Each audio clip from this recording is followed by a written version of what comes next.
नमस्कार, एग्रीमीटर में आप सभी का स्वागत है। मैं हूं विपुल सिंह और आज के एग्रीमीटर में हम खास तौर से बातचीत करने वाले हैं सरसों को लेकर के। दरअसल हुआ ये कि पिछले साल जून महीने की तुलना में इस साल के जून में सरसों की कीमतों में बढ़ोतरी देखने को मिली। देश की प्रमुख कृषि उपज मंडियों में बीते एक साल में सरसों का भाव करीब 650 रुपये से 750 रुपये पर क्विंटल बढ़ गया है। इसके अलावा चीन को सरसों मील के निर्यात में भी भारी उछाल देखने को मिला। ऐसे में सरसों की कीमतों में आई तेजी कि आखिर में वजह क्या देखने को मिल रही है और चीन को सरसों मील का निर्यात आखिर में बढ़ने की क्या वजह है, इन तमाम पहलुओं को टटोलने जांचने के लिए हमारे साथ जुड़ रही हैं विशेष मेहमान एसएमसी ग्लोबल सिक्योरिटीज़ की कमोडिटी रिसर्च हेड वंदना भारती जी। वंदना मैम, पहले तो बहुत बहुत नमस्कार आपको। और ये आपके जो बैकग्राउंड में सरसों दिखाई दे रही है और इस सरसों पे चर्चा करने के लिए वो बहुत ही आकर्षक लग रही है। Thank you ma'am. Thank you Vipul ji. Price भी अच्छा है, फार्मर्स भी खुश हैं, तो बड़ा अच्छा लगता है ऐसी कमोडिटी पे चर्चा करने में। बिल्कुल सही बात, बिल्कुल इसमें कोई दो राय नहीं है। मैम, मेरा सवाल ये है कि देश की जो ज़्यादातर मंडियां हैं, प्रमुख मंडियां, उसमें अगर हम देखें सरसों का जो भाव है वो करीब 6100 से लेकर के 6250 के आसपास पर क्विंटल के बीच में ट्रेड कर रहा है। आगे ये जो मोमेंटम बना हुआ है जिसका जिक्र अभी आप कर रहे थे कि भाव भी अच्छा है, वो कंटिन्यू रहेगा या फिर यहाँ पर थोड़ी सी अब तेजी थमती हुई दिखाई देगी? विपुल जी, कुछ फैक्टर्स हैं जो मुझे लग रहा है कि इसको अभी भी अपसाइड में ही रखेगा। और इसमें अगर देखेंगे तो जो सरसों का हम पीक अराइवल सीजन से हम आगे बढ़ चुके हैं। दूसरी चीज है कि इस बार थोड़ा सा सप्लाई टाइटनेस है, मतलब प्रोडक्शन लगभग 4% के करीब यहाँ पे कम हुआ है।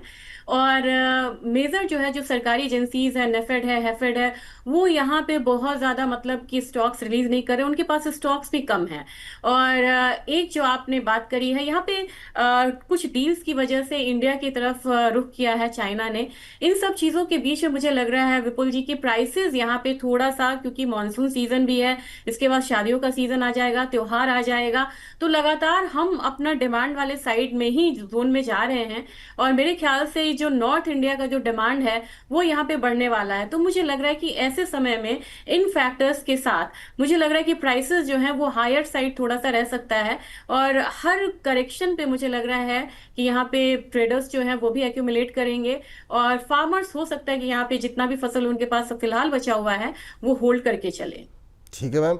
तो मैम फिर अगर होल्ड करके चलते हैं तो यहाँ पे अभी क्या लग रहा है आपको, आउटलुक क्या देख रही हैं? अगर शॉर्ट टर्म में एक रेंज लेनी हो तो वो क्या हो सकती है? शॉर्ट टर्म में विपुल जी मुझे लग रहा है जैसे कि मैं एनसीडीएक्स के जयपुर के प्राइस को यहाँ पे रेफर कर रही हूँ। ये करीब करीब इसने एक डाउनसाइड लगाया था ये जुलाई के महीने में, और वो भी था मई में 2024 की मैं बात कर रही हूँ 5324। उसके बाद लगातार हम लोगों ने बढ़त आता हुआ देखा।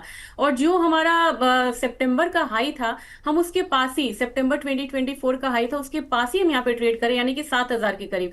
मुझे लग रहा है कि प्राइसेस यहाँ से विपुल जी धीरे धीरे अगर यहाँ पे जा रहा है तो हम यहाँ पे 7600 का भाव आता हुआ देख सकते हैं। और पूरे सीजन की बात की जाए तो जिस तरीके से सोया मील यहाँ पे सपोर्ट कर रहा है, उसकी जो एक्सपोर्ट यहाँ पे बढ़ रही है चाइना को, उसकी वजह से मुझे लग रहा है कि प्राइसेस को यहाँ पे 8100 इस सीजन में आता हुआ हम देख सकते हैं।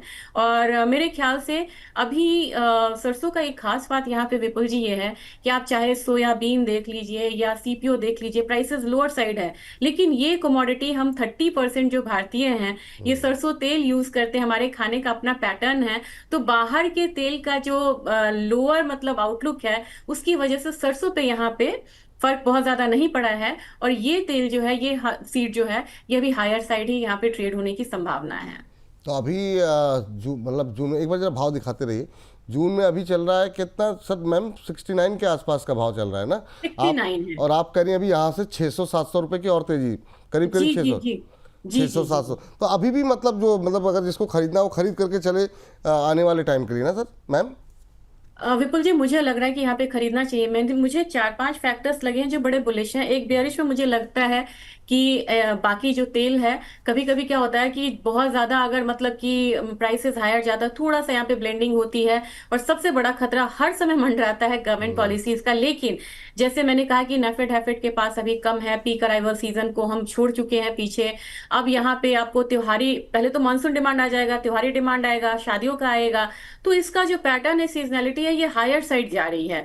तो मेरे ख्याल से यहाँ पे अभी भी समय है कि लोग जो यहाँ पे एक्यूमुलेट करना चाहते हैं, खरीदना चाहते चाहते हैं या जो किसान भाई यहाँ पे होल्ड करके चलना चाहते हैं, अगर वो 2 से 3 महीने यहाँ पे होल्ड करते हैं, मुझे पता है कि छोटे छोटे किसान भाई भी होते हैं लेकिन उनके वेयर हाउसेज होते हैं अपने, और ये कमोडिटी मॉइस्चर से बहुत ज्यादा फर्क नहीं पड़ता है इसको। तो मुझे लग रहा है कि होल्ड करना चाहिए। 2-3 महीने में हम 600-700 तक प्राइस राइज यहाँ पे आता हुआ देख सकते हैं। तो मुझे लग रहा है कि 7600 से लेके 7800 का प्राइस हम आते समय में देख सकते हैं। चलिए, तो अच्छा मोमेंटम देखने को मिल सकता है। अब आते हैं जरा चीन वाली खबर पर मैम, कि अगर हम चीन के एक्सपोर्ट की बात करें तो 2025 के फाइनेंशियल ईयर में हमने देखा चीन को कुल 60,759 टन सरसों मील का एक्सपोर्ट हुआ, जो कि फाइनेंशियल ईयर 2026 की बात करें तो 2 महीने यानी अप्रैल और मई के दौरान करीब 87% बढ़ करके ये 1,13,836 टन हो गया है। चीन ने कनाडा से सरसों का मील का इंपोर्ट घटाया है, इसका फ़ायदा ही भारत को मिला है।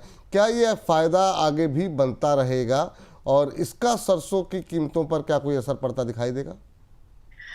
जी विपुल जी, डेफिनेटली यहाँ पे दिखाई देगा। और मुझे लग रहा है कि यूएस और चाइना में जिस तरीके से ट्रेड डील पे टसल हुआ है विपुल जी, इसका फायदा जो है इंडिया और चाइना का स्टैंड जो है वो यहाँ पे थोड़ा सॉफ्ट होता हुआ दिखेगा। अब इन्होंने कनाडा पे जो इम्पोर्ट ड्यूटी बढ़ाई वो 100% इन्होंने कर दिया।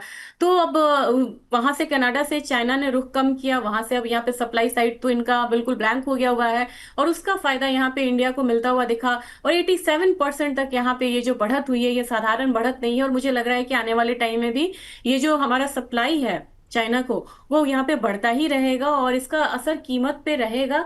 और एक स्टेबल पार्टनर अगर यहाँ पे चाइना होता, क्योंकि बहुत बड़ा ये कंज्यूमर है, तो मेरे ख्याल से यहाँ पे प्राइसेस जो है वो पॉजिटिव साइड ही यहाँ पे रहना चाहिए। दूसरी चीज है विपुल जी, अगर 24 में हम देखें, मतलब रुपया जो है 78-80 से लेके हमने 88 का भी सफर तय करता हुआ देखा है।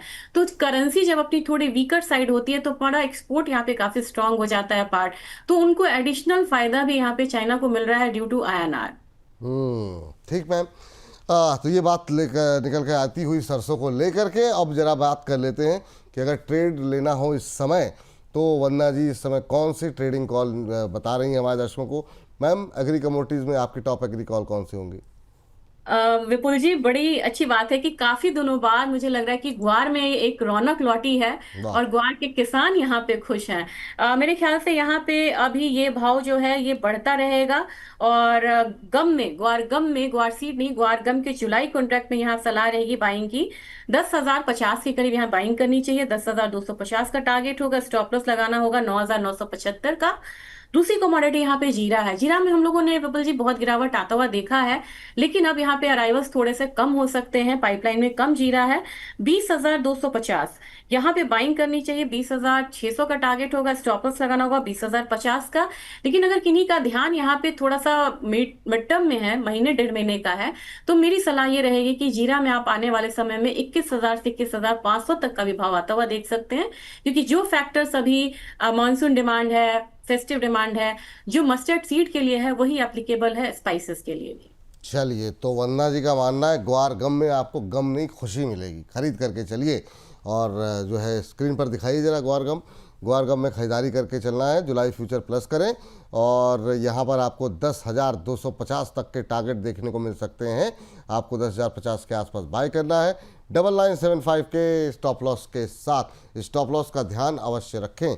इसके अलावा जीरा में तेज़ी की संभावना दिखाई दे रही है। जीरा जुलाई फ्यूचर प्लस करने की सलाह है। 20,250 पे प्लस करें और 20,600 तक के टारगेट देखने को मिल सकते हैं। एक स्टॉप लॉस अवश्य लगाएं। 20,050 के स्टॉप लॉस के साथ 20,600 के टारगेट के लिए खरीदारी करने की सलाह है। वंदना जी, बहुत बहुत शुक्रिया, धन्यवाद आज की इस विशेष चर्चा में जुड़ने के लिए, अपनी राय देने के लिए। कोई डिस्क्लोजर आपकी तरफ से मैम? जी विपुल जी, बिल्कुल मेरी अपनी कोई ट्रेडिंग नहीं होती है कमोडिटी में, लेकिन कंपनी में क्लाइंट्स की पोजीशन जरूर यहाँ पे हो सकती है। बहुत बहुत शुक्रिया, बहुत बहुत धन्यवाद आज की चर्चा में जुड़ने के लिए।